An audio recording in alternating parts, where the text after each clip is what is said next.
Daus Advertising Agency waxaa la aasaasay oo irdaha loo furay 1 bishii November sanadkii 2015. Shirkaddan waa shirkad dhalinyaro aasaastay oo ka jawaabtay baahiyaha nashqadeynta hal abuurka ku dhisan iyo xayeysiinta ee dalka Soomaaliya, taas oo loo yaqaano creative design iyo advertising. Shantii sano ee u dambeysay waxay shirkaddan wax badan ka bedeshay bilicda shirkadaha ganacsiga Soomaaliyeed, gaar ahaan astaamaha iyo waxyaabaha tilmaamaha gaarka u ah shirkadaha iyo hay'adaha iyo wixii la mid ah. Daus waxay fursad shaqo iyo mid xirfad barid ah basiisay ku dhawaad 20 dhalinyaro Soomaaliyeed, kuwaas oo qaar ka mid ah ay heer sare ka gaareen xirfadda nashqadeynta hal abuurka ku dhisan ama creative graphic design.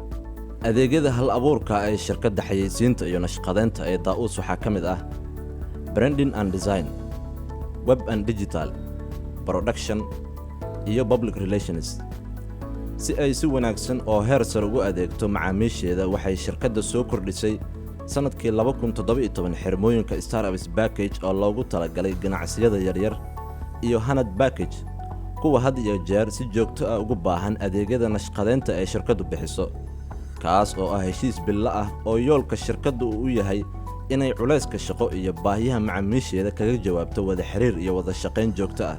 Shirkadda Daus Advertising Agency waxay sanadkii 2018 soo kordhisay oo ay ka mid noqotay shirkadaha ruqsadda shaqo loo siiyay inay diiwaan geliyaan domainka .so ee dalkeena, iyadoo sidoo kale daaha ka qaaday adeegyada web domain registration iyo web hosting.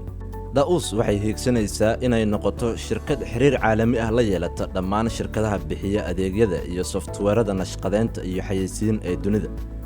Iyadoo hadafkaasi ka dhabeynaysa, waxay sanadkii 2019 heshay wakaaladda iibinta adeegyada shirkadda Adobe ee soo saarta softwares kala duwan oo dunida si weyn looga yaqaan, kuwaas oo nolosheena shaqo ee maalinlaha ah muhiim u ah.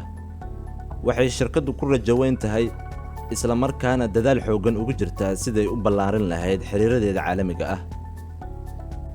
Daus waxay shaqada qurxoon, fursadaha ay u abuurtay dhalinyarada, u adkaysiga caqabadaha suuqa, ka jawaabidda baahiyaha nashqadeen iyo xayeysiin ku mutaysatay abaalmarino gudaha dalka ah iyo kuwa dibaddiisaba.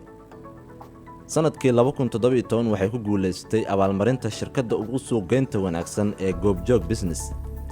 Sanadkii 2018 waxay ku guuleysatay abaalmarinta ganacsiga ugu wanaagsan sanadka 2018 ee abaalmarinta caalamiga ah ee International Somali Awards. Isla sanadkaas 2018 waxay ku guuleysatay shirkadda nashqad samaynta ugu wanaagsan ee abaalmarinta Muqdisho Awards. Sanadkii xigay ee 2019 waxay Daus Advertising Agency ku guuleysatay ganacsiga ugu wanaagsan ganacsiyada yaryar ee abaalmarinta Somali Annual Business Award ee loo yaqaano Saba Awards. Daus oo sanadba sanadka ka dambeeya isbeddel wanaagsan sameynaysa, waxay ka mid noqotay sanadkii 2020 ganacsiyada ugu wanaagsan ganacsiyada yaryar ee abaalmarinta Saba Awards, iyadoo ka duulaysa gaarsiinta dadweynaha xogta adeegyada iyo nooca shirkad ee Daus tahay, taas oo ah mid naadir ah. Waxay muhiim weyn siisay ka qaybgalidda bandhigyada kuwa dalka iyo dibadda, fagaarayaasha iyo kulamada gaarka ahba, iyadoo sidoo kale marar badan warbaahinta u marsiisay dhambaalo bulshada lagu fahamsiinayo muhiimadda majaalka ganacsi ee shirkadda ku jirto ee aanan si cilmi ku dhisan loo fahamsanayn.